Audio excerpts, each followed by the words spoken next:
लीजिए चलते हैं चैप्टर नंबर 8 प्राथमिक व्यवसाय।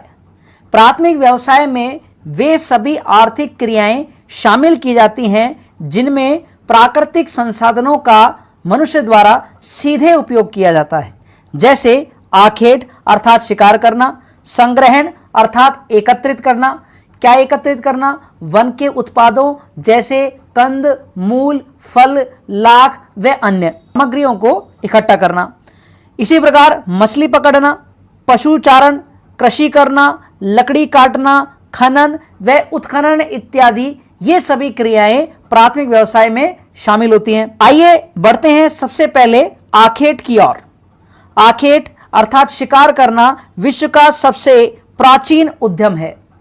अर्थात मनुष्य जब किन्हीं आर्थिक क्रियाओं में संलग्न नहीं रहा हुआ होगा तब भी उसने अपनी उदर पूर्ति के लिए सर्वप्रथम संभवतः इसी रास्ते को अपनाया होगा। वर्तमान में अति शीत व अत्यधिक गर्म प्रदेशों में निवास करने वाले लोग इसी प्राथमिक व्यवसाय को प्राय अपना रहे हैं। भारत में कुछ एक स्थानों को छोड़कर प्राय पूर्णतः शिकार पर प्रतिबंध है। आइए जानते हैं आखेट के वैश्विक क्षेत्रों के बारे में। इनमें एक चीज स्पष्ट कर दें कि आखेट को प्राय वनवासियों या जनजातियों द्वारा अपनाया जाता है और विश्व में जनजातियों के वितरण को लेकर हमने एक पूरा मैप के साथ डिटेल स्टडी का वीडियो बनाया हुआ है जिसका नाम है पार्ट 2 विश्व की प्रमुख जनजातियां major tribes of the world. इसका भाग संख्या 1 आप देखें। आपकी सहूलियत के लिए हम डिस्क्रिप्शन बॉक्स है उसमें उसका लिंक भी दे देंगे, वहां से भी आप उसे एक्सेस कर सकते हैं, वहां जाकर आप वीडियो देख सकते हैं। आइए आगे बढ़ते हैं। कनाडा के जो कि उत्तरी अमेरिका महाद्वीप का एक देश है कि टुंड्रा व टैगा प्रदेशों में एस्किमो जनजाति के द्वारा अपनाया गया है। कालाहारी मरुस्थल में बुशमैन जनजाति के द्वारा तथा कांगो नदी बेसिन में पिग्मी जनजाति के द्वारा, इसी प्रकार न्यू गिनी में पापुआन जनजाति के द्वारा, मलाया में सेमांग व सकाई जनजाति के द्वारा तथा अमेजन नदी बेसिन में जिवारो व यागुआ जनजाति के द्वारा प्राय इन व्यवसायों को अपनाया गया है। इसी प्रकार बोर्नियो में पुनान, उत्तरी साइबेरिया में सेमोइड्स, तुंग, याकूत, माइत, चकची, कोरियाक जनजाति प्राय इसी आर्थिक क्रिया को प्राथमिक रूप से अपनाए हुए हैं। आइए आज जानते हैं संग्रहण के बारे में। जैसा कि आपको पता है संग्रहण अर्थात इकट्ठा करना। क्या इकट्ठा करना? वनों के उत्पादों को इकट्ठा करना। इस प्रकार की आर्थिक क्रिया को प्राय मलाया प्रायद्वीप में सेमांग व सकाई जनजाति के द्वारा, अमेजन नदी बेसिन में बोरो जनजाति के द्वारा, कालाहारी मरुस्थल में बुशमैन जनजाति के द्वारा तथा पर्वतीय क्षेत्रों में निवास करने वाले वनवासियों के द्वारा तथा दक्षिण पूर्वी एशियाई के आंतरिक भागों में निवास करने वाली वनवासियों के द्वारा इस आर्थिक क्रिया को अपनाया जाता है। ये जो जनजातियां जो इस प्रकार के व्यवसाय को अपनाती हैं प्रकृति की संरक्षक मानी जाती है।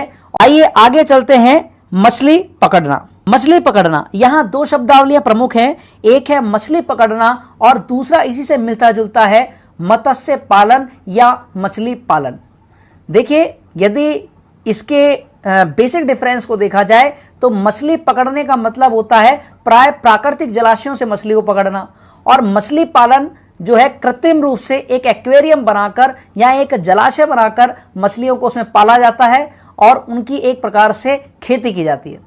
लेकिन जब दोनों को आप आर्थिक क्रिया के दृष्टिकोण से देखेंगे तो यहाँ पर दोनों ही स्थितियों में मछली का सीधा उपयोग किया जाता है, अर्थात प्रकृति के संसाधन का सीधा उपयोग होने से मछली पालन व मछली पकड़ना दोनों ही प्राथमिक व्यवसाय में शामिल होते हैं। और मछली प्राय ताजे पानी के स्रोतों से, खुले या तटवर्ती समुद्रों से पकड़ी जाती हैं। इसके अलावा शीतोष्ण कटिबंधीय क्षेत्रों में जहां पर ठंडी व गर्म जल धाराओं का मिलन होता है और जो कि मछली के प्रजनन के लिए बहुत ही उपयुक्त स्थल होता है, ऐसे इलाकों से प्राय मछुआरे मछली पकड़ते हैं। वैश्विक स्तर पर बात की जाए तो उत्तरी प्रशांत महासागर का तटवर्तीय क्षेत्र, उत्तरी अटलांटिक तटीय अमेरिकन क्षेत्र, उत्तरी पश्चिमी यूरोपियन क्षेत्र व जापान सागर मछली पकड़ने के प्रमुख स्थल है। आगे चलते हैं, लकड़ी काटना। लकड़ी काटना ये भी आखेट की तरह ही बहुत बेसिक क्रिया है और ये प्राय अल्प विकसित या विकासशील देशों की अर्थव्यवस्था का आधार होती है, परंतु कनाडा जैसे देश लकड़ी काटने के व्यवसाय के आधार पर ही विकसित राष्ट्रों की पंक्ति में खड़े नजर आते हैं। इसके अलावा नॉर्वे, फिनलैंड व यूएसए में भी व्यापारिक स्तर पर लकड़ी काटी जाती हैं और प्राथमिक व्यवसाय की इस आर्थिक क्रिया को अपनाया हुआ है। चलते हैं और देखते हैं पशुचारण के। पशुचारण पशुपालन से संबंधित है और पशुपालन प्राय खेती के साथ किया जाता है और जब ये खेती के साथ मिल जाता है तो मिश्रित कृषि का आधार बनता है। यदि इसके वैश्विक स्तर पर मुख्य क्षेत्र देखे जाएं तो उष्ण कटिबंधीय घास के मैदान जैसे कि सूडान में जिन्हें सवाना कहते हैं, वेनेजुएला में जिन्हें लानोस कहते हैं, ब्राजील में जिसे कटिंगा कहते हैं और साउथ अफ्रीका में जो पार्कलैंड क्षेत्र हैं, जो घास के मैदान हैं, वहां पर पशुचारण किया जाता है। इसके अलावा शीतोष्ण कटिबंधीय घास के मैदान जैसे रूस में स्टेपीज के मैदान, यूएसए में पंपाज के मैदान और ऑस्ट्रेलिया में डाउन्स जो क्षेत्र हैं, यहां भी पशुचारण किया जाता है। यदि मरुस्थलीय क्षेत्रों की हम बात करें तो मरुस्थलीय क्षेत्रों में थार का मरुस्थल, कालाहारी का मरुस्थल और मरुस्थलीय क्षेत्रों में पशुचारण किया जाता है। इसके अलावा पर्वतीय क्षेत्रों में भी पशुचारण किया जाता है। पशुचारण के दो प्रमुख प्रकारों में अंतर देखते हुए इसका अध्ययन करते हैं। एक प्रकार है चलवासी पशुचारण जो कि अस्थायी पशुचारण होता है और दूसरा है व्यापारिक पशुचारण जो कि दायित्व लिए हुए होता है। आइए दोनों में अंतर देखते हैं और आगे बढ़ते हैं। सबसे पहले चलवासी पशुचारण, ऐसा पशुचारण ऋतुओं के अनुसार किया जाता है और चारे की उपलब्धता पर आधारित होता है। चारे व पानी की खोज में एक स्थान से दूसरे स्थान पर चरवाहे अपने पशुओं के साथ चलते रहते हैं, जबकि व्यापारिक पशुचारण में एक ही निश्चित स्थान पर अर्थात बाड़ों में जो है पशुचारण होता है। दूसरा अंतर, चलवासी पशुचारण में पशु प्राकृतिक रूप से पाले जाते हैं, उनकी कोई विशेष देखभाल नहीं की जाती है, जबकि व्यापारिक पशुचारण में वैज्ञानिक रीति से पशुपालन किया जाता है और इनकी विशेष देखभाल जैसे कि इनकी सुधार करना। इसके अलावा चलवासी जो पशुचारण है यह प्राय जीवन निर्वाह की आर्थिक क्रिया है, अर्थात केवल जीवन यापन करने के लिए चलवासी पशुचारण किया जाता है। इसके विपरीत जो व्यापारिक पशुचारण है यह मुनाफा कमाने के लिए अर्थात व्यापार पर आधारित क्रिया है।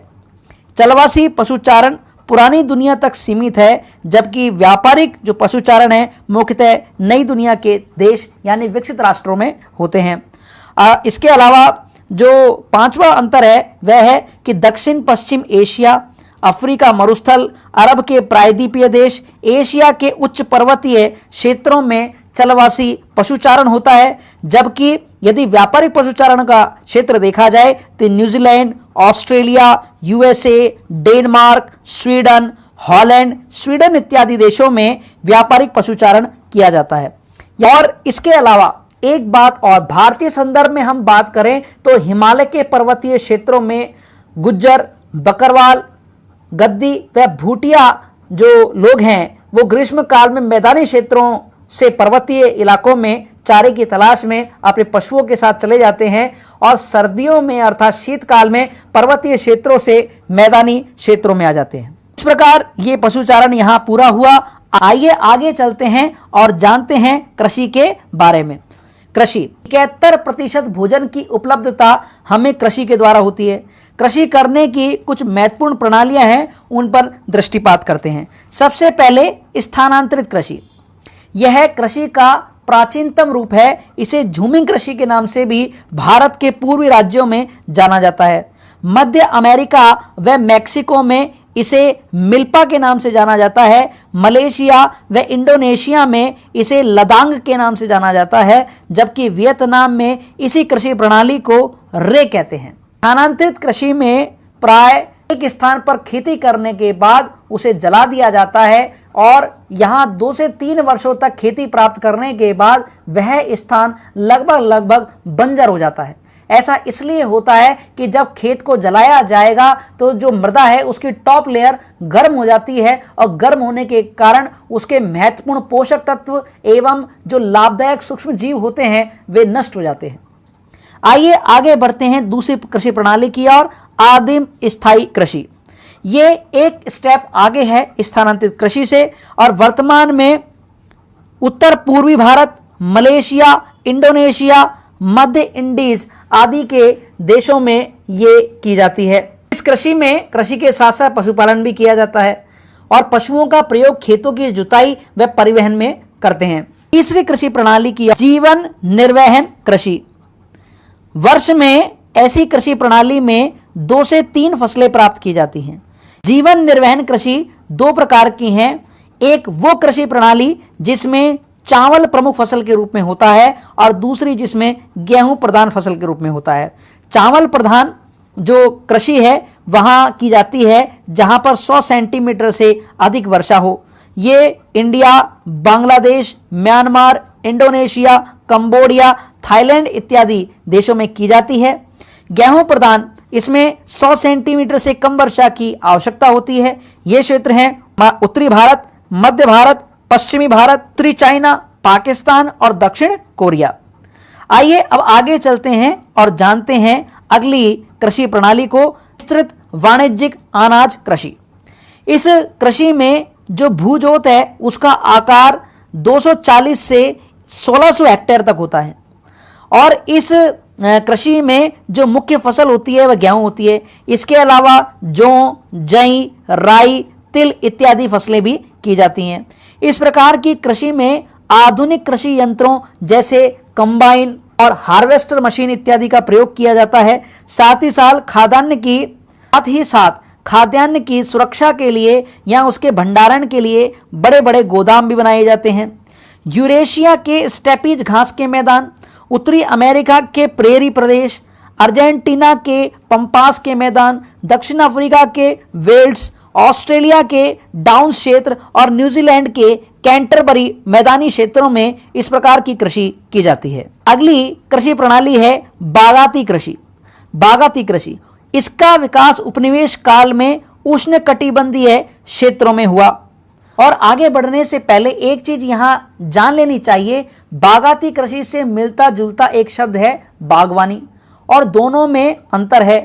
बागाती कृषि प्राय बड़े भूखंडों में की जाती है जबकि बागवानी छोटे भूखंड क्षेत्रों में की जाती है। बागाती कृषि में भारी पूंजी निवेश की आवश्यकता होती है। यहां पर उच्च प्रबंध की आवश्यकता होती है, हाई टेक्नोलॉजी की आवश्यकता होती है। इसके अलावा बड़ी भारी संख्या में श्रम शक्ति की भी आवश्यकता होती है। इस प्रकार की कृषि में इलायची, काली मिर्च, गन्ना, रबर, चाय और कहवा के बागान लगाए जाते हैं। और कहवा के जो ब्राजील में बाग होते हैं उन्हें फेजेंडा कहा जाता है। ये बागाती जो कृषि है प्राय पूर्वी भारत में इंडोनेशिया, मलेशिया, दक्षिणी चीन, म्यांमार, कंबोडिया, फिलीपींस, श्रीलंका और ब्राजील में की जाती है। अगली कृषि प्रणाली है मिश्रित कृषि। मिश्रित कृषि में कृषि और पशुपालन जो है साथ साथ किया जाता है और विश्व के अधिकांश जो क्षेत्र हैं वहां इस प्रकार की कृषि देखने को आती है। अगली कृषि प्रणाली है दुग्ध कृषि। दुग्ध कृषि जिसे डेयरी फार्मिंग भी कहते हैं, न्यूजीलैंड, यूएसए, ऑस्ट्रेलिया, स्वीडन और डेनमार्क ये प्रमुख देश हैं जहां पर दुग्ध कृषि ने अपने आप को बहुत विकसित किया है। अगली कृषि प्रणाली है ट्रक कृषि। हाँ, इस कृषि में साग सब्जियों की कृषि की जाती है। इस कृषि प्रणाली का शुभारंभ यूएसए से हुआ।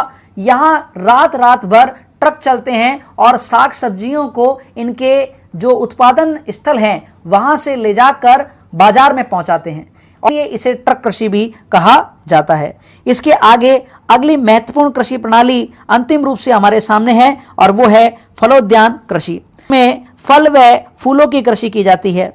कटिबंधीय क्षेत्रों में केला, आम और नारियल इनकी कृषि की जाती है और शीतोष्ण कटिबंधीय क्षेत्रों में सेब और नाशपाती इस कृषि प्रणाली में आते हैं और भूमध्य सागरीय क्षेत्रों में नींबू, नारंगी, संतरा और अंगूर प्रमुख फसलें हैं। इसके अलावा फूलों में गुलाब, गेंदा, चंपा, चमेली, कनेर, कमल इत्यादि जो फूल हैं वो इस फलोद्यान कृषि के भाग बनते हैं। आइए अब आगे बढ़ते हैं एक महत्वपूर्ण आर्थिक क्रिया की ओर जिसका नाम है खनन अर्थात माइनिंग। ये प्राथमिक व्यवसाय की शोभा है। खानों से खुदाई के द्वारा खनिज निकाले जाते हैं और इसी क्रिया को खनन कहते हैं। खनन से मिलता जुलता शब्द है उत्खनन। यहां दोनों के अंतर को समझ लेना चाहिए कि खनन से खनिज प्राप्त किए जाते हैं, जबकि उत्खनन से पुरातत्व व इतिहास के दृष्टिकोण से महत्वपूर्ण अवशेष प्राप्त किए जाते हैं। और दोनों में जो समानता है वह क्रिया की अर्थात खुदाई। इसलिए दोनों ही आर्थिक क्रियाएं अर्थात खनन व उत्खनन को प्राथमिक व्यवसाय में ही शामिल किया जाता है। हम यहां पर फोकस कर रहे हैं खनन पर। खनन से जो खनिज निकाले जाते हैं वह 3 प्रकार के होते हैं: धात्विक खनिज, अधात्विक खनिज और ईंधन खनिज। सबसे पहले जानते हैं धात्विक खनिजों को। धात्विक खनिजों को पुनः 2 उपवर्गों में बांट दिया गया है: लौह खनिज और अलोह खनिज। यहाँ लौह खनिज का जो आधार है वो ये है, वो खनिज जो चुंबक से चिपक जाते हैं। और यहाँ पर 3 महत्वपूर्ण धातुएं: लोहा जिसको Fe से दिखाया गया है, निकिल जिसका प्रतीक Ni होता है, कोबाल्ट जिसका संकेत CO होता है, C बड़ा O छोटा। ये तीनों ही जो खनिज हैं ये चुंबक से चिपक जाते हैं, अर्थात इन्हें लौह खनिज होने की संज्ञा प्राप्त होती है। इसी प्रकार दूसरी ओर है अलोह खनिज। अलोह खनिजों में तांबा अर्थात कॉपर जिसे Cu से दर्शाया जाता है, सीसा अर्थात प्लम्बम जिसे Pb से दर्शाया जाता है, जस्ता अर्थात जिंक जिसे Zn से दर्शाया जाता है, एल्यूमिनियम जिसे Al से दर्शाया जाता है, अलोह खनिजों की श्रेणी में आते हैं। अब नजर करते हैं अधात्विक खनिजों की ओर। इसमें पुनः 3 उपवर्ग बनाए गए हैं। पहला है इमारती, दूसरा है रासायनिक और तीसरा है रत्न। इमारती अधात्विक खनिजों में चूना पत्थर जिसका रासायनिक सूत्र कैल्शियम कार्बोनेट यानी CaCO3 होता है, बलुआ पत्थर, इसी प्रकार से संगमरमर। संगमरमर भी एक प्रकार का कैल्शियम कार्बोनेट का ही रूप है, और ग्रेनाइट जो कि आग्नेय चट्टान है। ये आते हैं अधात्विक खनिजों के इमारती कैटेगरी में। आइए चलते हैं रासायनिक अधात्विक खनिजों की ओर। इसमें जैसे नमक हुआ, अब्रक हुआ, जिप्सम हुआ इत्यादि शामिल किए जाते हैं। रत्न रूपी अधात्विक खनिजों की श्रेणी में सोना, चांदी और प्लेटिनम सम्मिलित किए जाते हैं। यहां इस लाइन को अच्छे से समझ लें कि केमिस्ट्री के पॉइंट ऑफ व्यू से अर्थात विज्ञान के दृष्टिकोण से सोना, चांदी और प्लेटिनम तीनों ही धातुएं हैं, परंतु ज्योग्राफी और जियोलॉजी अर्थात भूगोल और भूगर्भ शास्त्र के दृष्टिकोण से इन तीनों को रत्न रूपी अधात्विक खनिज माना गया है। आगे बढ़ते हैं ईंधन खनिजों की ओर। ईंधन खनिजों में कोयला, पेट्रोलियम और गैस प्रमुख हैं। आगे चलते हैं और जानते हैं खनन को प्रभावित करने वाले कारकों के बारे में। यहां पर जो कारक हैं उन्हें 2 भागों में बांट दिया गया है। पहला है प्राकृतिक दशाएं और दूसरा है मानवीय दशाएं। प्राकृतिक दशाओं में खनिज भंडारों की स्थिति अर्थात खनिज भंडार किस धरातलीय क्षेत्र में मिल रहे हैं, अक्षांश और देशांतरीय उनकी स्थिति क्या है। इसके अलावा खनिज की कोटि अर्थात क्वालिटी कैसी है, खनिज कितनी मात्रा में मिल रहा है, खनिज का प्रकार कैसा है, उस खनिज का जहां उत्पादन होगा उसके स्थान से बाजार की उपलब्धता कितनी है। ये सारे जो कारक होते हैं ये प्राकृतिक दशाओं में आते हैं। इसके अलावा खनिज की मांग कितनी है अर्थात उसके कंज्यूमर्स कितने हैं, उपभोक्ता कितने हैं। इसके अलावा उन क्षेत्रों में यातायात की व्यवस्था कैसी है, वहां पर पूंजी की उपलब्धता कितनी है, श्रम शक्ति कितनी मिल सकती है, तकनीकी लेवल पर हमारा क्या प्रोग्रेस है और क्या हमारी उपलब्धता है। इसके अलावा उस स्थान विशेष में सरकारी नीतियां क्या कहती हैं। ये सारे कारक आते हैं मानवीय दशाओं में। तो इस प्रकार चैप्टर नंबर 8 प्राथमिक व्यवसाय यहां कंप्लीट होता है।